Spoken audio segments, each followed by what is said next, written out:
I feel like people don't think that there are trans people in the country. More people from the city don't think there's trans people in the country. You go to Melbourne and you say, I'm from Ballarat, and a lot of them think, Sovereign Hill and maybe the Gold Rush, and that's really about it. But Ballarat's actually a city of its own, and it's getting bigger every day. It's actually too big for some people who are moving further out. We have people that have a range of different backgrounds. For example, in a major city like Melbourne, and you're speaking to somebody and you say, oh yeah, I'm trans and I'm from Ballarat, and they're like, oh, that must be really difficult. It's really not. It's a lot easier. And it's not because people don't take as much notice, it's because people just don't care. As long as you're a good person and you're not a dick to anyone, they're generally no one's gonna hassle you about anything. They don't care if you're trans, they don't care if you're from a different background, they don't care about your socioeconomic stuff. You're a person, and you stay out of people's way and they'll stay out of your way, and most of them are pretty friendly. I find most of the people around Ballarat relatively friendly. So the difference between being queer for me in metro compared to rural, regional areas, I'd have to say would probably be my comfort level.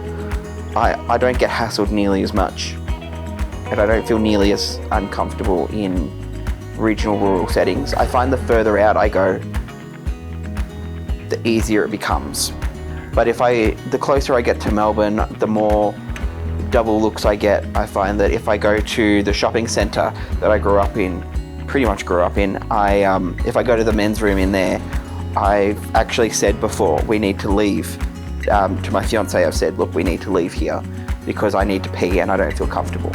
I've gone into the men's room and been looked at 2 or 3 times, then even with the full beard and stuff, and I suppose at that point it's just how nervous I've become.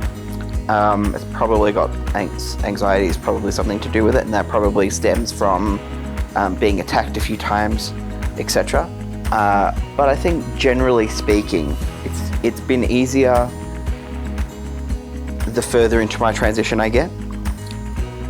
Some, not all, but most are the queer situations I don't fit, and sometimes it's because I'm trans, and sometimes it's because I'm short, sometimes it's because I got a gut on me, and I don't have as much facial hair as I want and whatever else, but I don't fit that traditional mold for a cis dude that is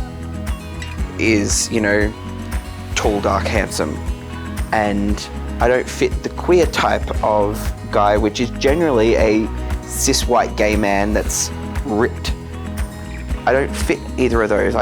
I'm one of the oddities, but I'm actually not. I'm just a guy that goes about his day and tries to help as many people as possible, and I like to spend my time with people that do the same.